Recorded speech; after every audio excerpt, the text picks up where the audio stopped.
Hi everyone, welcome to my channel. ఎలా ఉన్నారండి? అందరూ బాగున్నారా? ఇదైతే మండే వ్లాగ్ అండి. అండ్ ఈరోజు అయితే నేను భగవాన్ రూమ్ మొత్తం క్లీన్ చేసుకుంటున్నాను. ఎందుకంటే ముందు రోజు బాబాని పెట్టుకున్నాను కదా, గురు పౌర్ణమి. సో ఫస్ట్ అయితే లేచిన వెంటనే ఇట్లా పిల్లలకైతే ఫుడ్ ప్రిపేర్ చేసేసాను. Lunch box, snacks and tiffin కూడాను. ఆ టిఫిన్ వీడియో తీయడం మర్చిపోయానండి. మ్యాక్సిమం మర్చిపోతూనే ఉంటాను.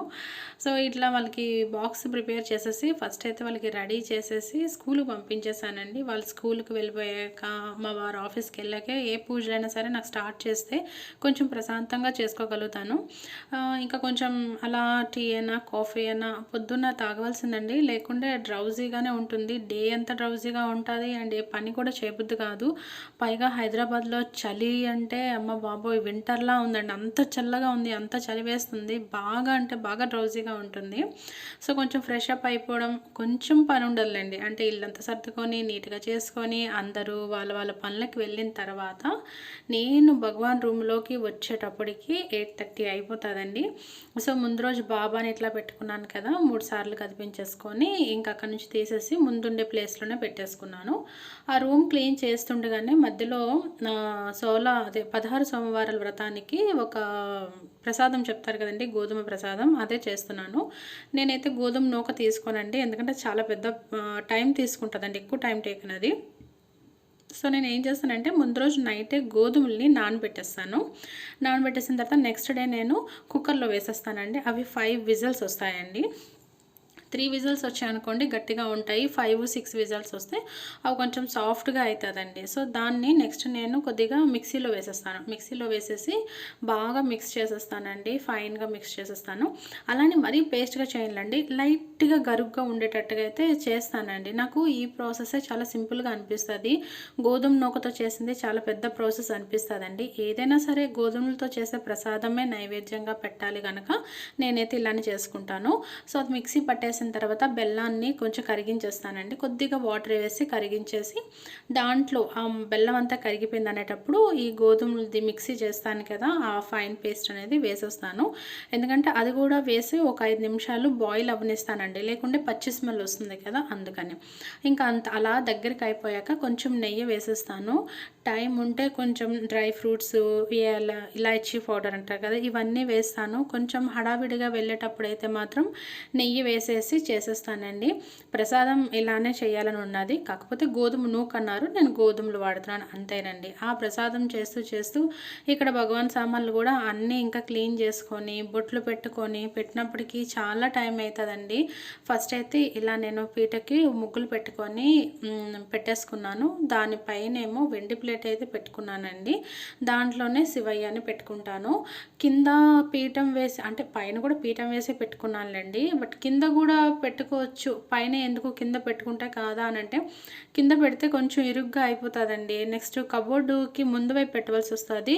అన్ని సామాన్లు తీసినా సరే మళ్ళీ ఆ కబోర్డ్లో ఏదో ఒకటి మర్చిపోయి ఉంటాను నేను, అది తీయలేను, ఉంచలేను. ఎందుకంటే పీఠం పెట్టిన తర్వాత ఇంకా కదపకూడదు కదా, అందుకే ఇంకా పెద్ద పని అవుతుంది అనేసి నేను ఇంకా పైనే పెట్టేస్తానండి. యాక్చువల్గా నేను తడి క్లాత్ పెట్టి నీట్గా తుడిచి ముగ్గు పెట్టి దానిపైన పీట వేసి పీట మీద వెండి ప్లేట్ పెట్టి దాని మీద తమలపాకులు వేసి మళ్ళీ పీట పెట్టి మళ్ళీ శివలింగాన్ని పెడతానండి.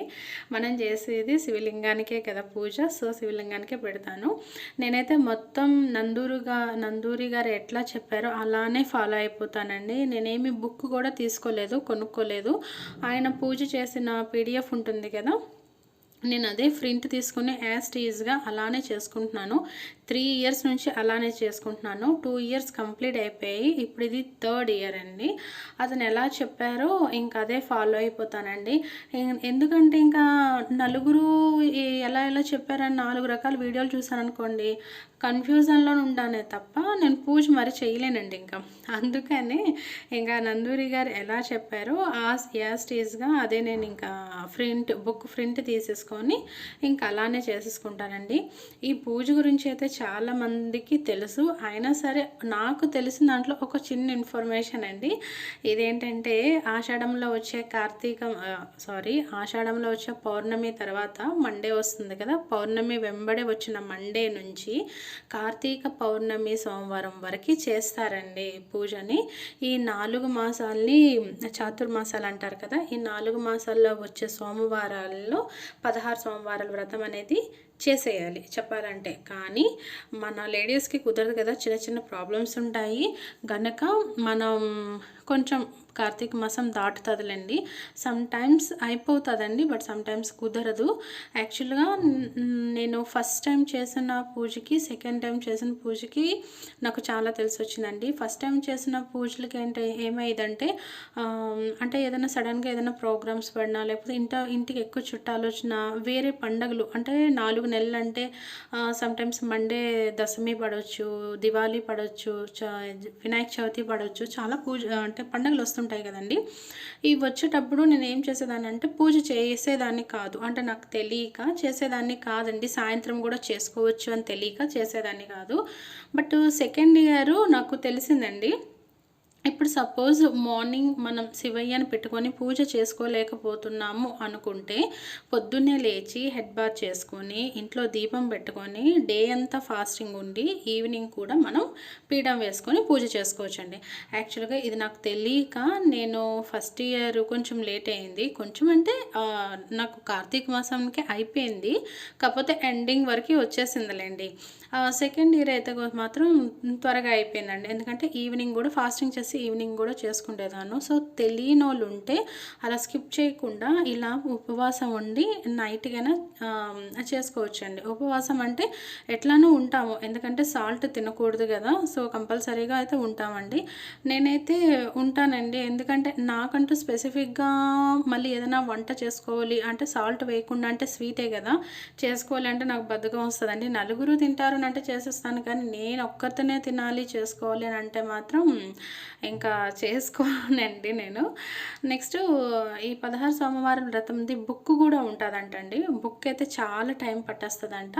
మా అక్క చెప్పింది, తను కూడా చేసిందిలేండి. సో తను అన్నది బుక్ తీసుకోవచ్చు కదా అని అంటే లేదు లేక ఇంకా అంటే నందురిగాని ఫాలో అవుతున్నాను కదా, మళ్ళీ బుక్లో ఏమైనా ఇలా చేయాలి అలా చేయాలని ఉంటే అదేంటి బుక్లో అలా ఉంది, మరి ఈయనేంటి ఇలా చెప్పారు, ఈ మనందరికీ డౌట్లు ఎక్కువ ఉంటాయి కదండి. చేసిన పూజ తక్కువైనా డౌట్లు చాలా ఎక్కువ ఉంటాయి. అందుకని నేను ఇంకా నందూరి గారు యాస్టేజ్గా ఎట్లా చెప్పారో అలా అయితే చేసుకుంటున్నానండి. ఫస్ట్ అయితే వినాయకుడికి చెప్పుకున్నాను, వినాయకుడికి పూజ చేసుకున్నాను, తర్వాత ఇంకా శివయ్యకే చేసుకున్నానండి. మా ఇంట్లో ఇది బిల్వపత్రం అయితే ఈసారి దొరకలేదండి, ఇంకా రోజ్ ఫ్లవర్సే ఉండేవి, వాటితోనే చేసుకున్నాం. మార్కెట్కి వెళ్ళి తెచ్చుకుందాము అంటే ఇక్కడ కొందామని అంటే ఫ్లవర్స్ ఎంత కాస్ట్ ఉంటున్నాయండి. కొన్ని మార్కెట్కి వెళ్ళి తెచ్చుకుందామంటే వర్షం ఒకటి, అదొకటి గ్యాప్ ఇస్తే కదండి మనం చేసుకోగలుగుతాం ఏదైనా సరే. నాకైతే పూజ పొద్దున్నే చేయాలనిపిస్తుంది, బట్ నేను 4 o'clock లేచినా సరే యూజ్ ఉండదండి. ఎందుకంటే నేను 5కే కిచెన్లోకి వెళ్ళి పిల్లలకు వంట చేయాలి, టిఫిన్ చేయాలి, స్నాక్స్ పెట్టాలి, మళ్ళీ లంచ్ బాక్స్ ప్రిపేర్ చేయాలి, వాళ్ళని లేపాలి, వాళ్ళని రెడీ చేయాలి. సో నేను వచ్చి పూజ చేసినా సరే నా మనసంతా వీళ్ళు లేచారా లేదా, రెడీ అయ్యారా లేదా, బాక్స్ పెట్టానా లేదా, వీళ్ళు లంచ్ బాక్స్ పెట్టుకునేటప్పుడు స్పూన్స్ మర్చిపోయారేమో, హ్యాండ్ కర్చీప్ మర్చిపోయారేమో, ఈ టెన్షన్ ఉంటుంది. వాళ్ళు ఏమైనా ఊరుకుంటారా, అమ్మ నా డ్రెస్ ఎక్కడ, నా సాక్స్ ఎక్కడ, నా కర్చీప్ ఎక్కడ, నాకు జడలు వేయలేదు, నాకు టిఫిన్ పెట్టలేదని వాళ్ళు. సో ఈ టెన్షను, ఈ గందరగోళం, ఆ పూజ చేసే తృప్తే ఉండదండి ఇంకా. సో అందుకని నేను ఎవరి పనులకు వాళ్ళు వెళ్ళిపోతే అప్పుడు నేను నా పనిలోకి నేను వస్తానండి. సో ఈ విధంగా అయితే నేను ఇంకా పూజ చేసుకుంటాను. ఈ రోజు నుంచి 16 మండేస్ వరకు అయితే 16 మండేస్ చేస్తాను. అండ్ 1 ఎక్స్ట్రా 17th మండే చేసి ఉద్యాపన చెప్పాలి కదా, ఆ రకంగానే చేసుకుంటానండి. నేను సింపుల్గానే చేసుకుంటాను, పెద్ద పెద్ద అంటే ఎక్కువ డెకరేట్ చేసేసి ఎక్కువ ఇదిగా అయితే చేసుకోను. 17వ సోమవారం అయితే నీట్గా చేసుకుందాము అనే ప్లానింగ్లోనే ఉంటానండి. అప్పుడు ఓపిక ఉంటే అయితే చేసుకుంటాను, లేదంటే లేదు. నేను ఫస్ట్ టైం నేను ఈ వ్రతం చేసేటప్పుడు నేను ఊరు నుంచి పుట్టమట్టిని తెచ్చుకున్నానండి. మాది చెప్పాను కదా, మా అత్తయ్య వారిది పల్లెటూరు. సో ప్యూర్ పుట్టమట్టి తెచ్చుకొని ప్రతిరోజు నేను ప్రతి సోమవారం ఆ పుట్టమట్టితోనే శివలింగం చేశాను. సో ఫస్ట్ ఇయరు నేను పూజ చేస్తుండగానే కార్తీక మాసంలోనే నాకు శివయ్య కరుణించి త్రయంబకేశ్వర గుడికి వెళ్ళామండి మేము. సో అక్కడ నేను శివలింగం తీసుకున్నాను. ఆ శివలింగం తీసుకున్న తర్వాత నుంచి సెకండ్ ఇయర్ నుంచి నేను ఈ శివలింగాన్ని పెట్టుకొని పూజ చేసుకుంటున్నానండి. సెకండ్ ఇయర్ అండ్ ఇది థర్డ్ ఇయర్.